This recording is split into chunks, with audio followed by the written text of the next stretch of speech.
7 on the panel, but as you can tell, we have some people who are in absentia, including Cindy Vincent, who's our distance learning coordinator, and Curtis Pembroke, whose work you just saw. They're all involved in some other flex activities today. I'm glad that Chai introduced you to the CCC Confer and showed you how the students get access to it, because what I'd like to do is to show you from an instructor's point of view what kinds of things you can do. So one of the ways you can use CCC Confer is by telephone only. So you have a telephone conference.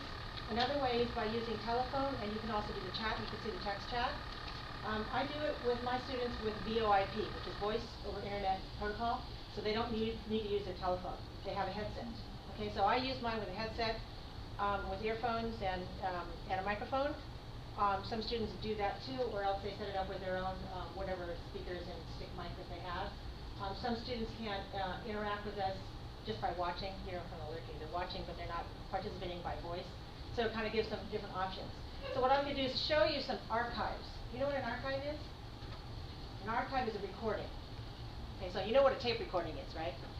So this archive will archive everything that you want to show in your session. One of the things you can do with CCC Confer is to share your desktop. So you can push out anything that you want to show. If I'm a Word person and I'm using a Word document, I can do that. I can show PowerPoints. I can, if I'm using any kind of software that I need for my particular class, I can show that. All right, so let me show you a couple of archives where I've worked with students, and also ones where which are like online lectures.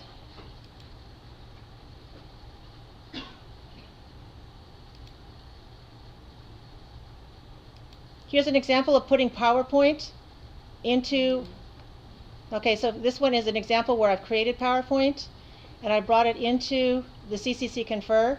They have their own proprietary software which takes takes images and puts them into WBD, which is a whiteboard image. And then, which means that you can't have animations in it.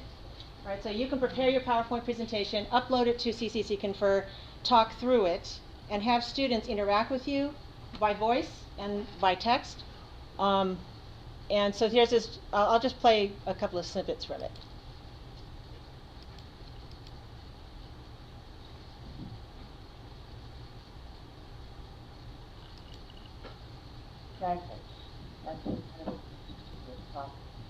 Now, every sentence receives a subject and a verb. Every sentence is a topic.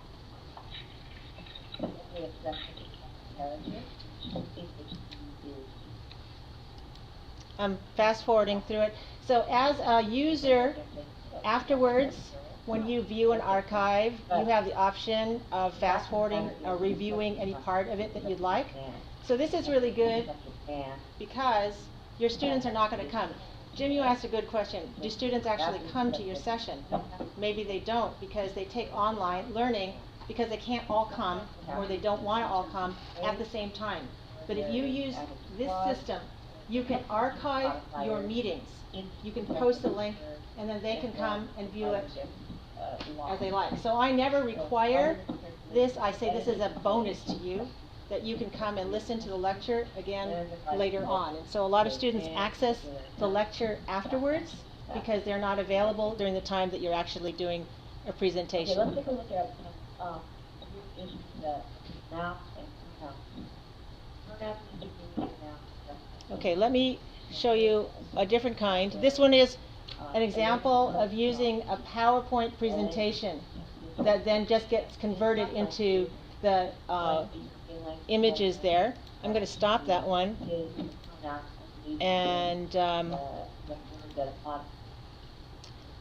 go to another one.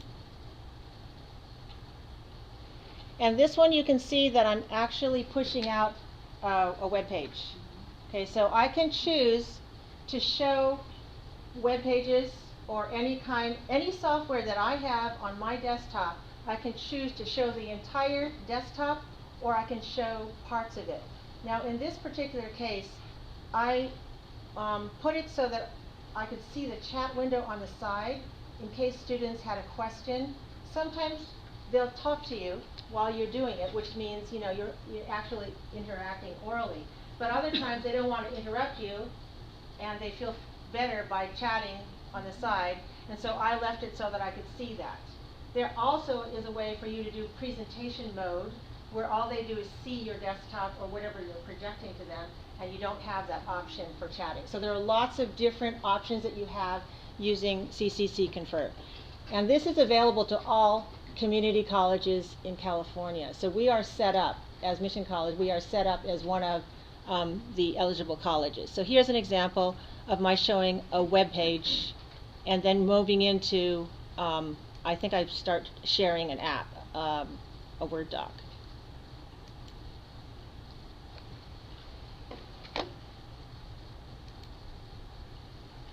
I'm in a discussion board, and in my discussion board I have created an assignment for a writing assignment, and I think at this point Probably is ready right now.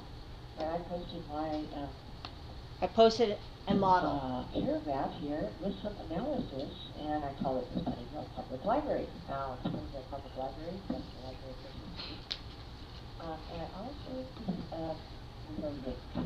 So if you'd like to look at it here, that's good. If you'd like to look at the web version, you can click right over here, and it'll bring up into the page. Maybe you notice I like color.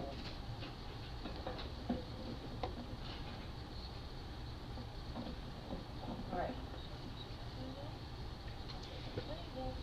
So this was another web page that I'm taking them to, and on this web page I put up that same paragraph, but I also copied into it some data that I got from a vocabulary profiler.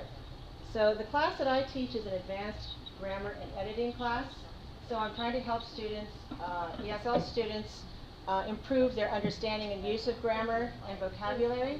So this web profiler can show you in color what level of vocabulary you've used.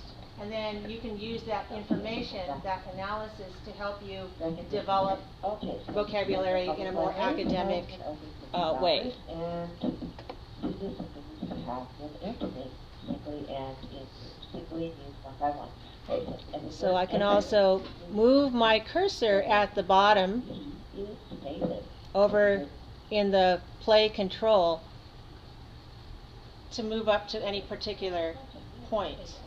And this is something that I usually show my students in the first week. I have two orientations, one where I do a regular orientation and another one where I do a CCC Confer orientation.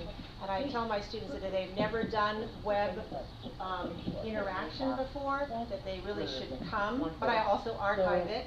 Some people who are pretty web savvy, if they want to do it distantly, then they can come in and interact with us for the first time, just so they get an idea of how to do this. You can see that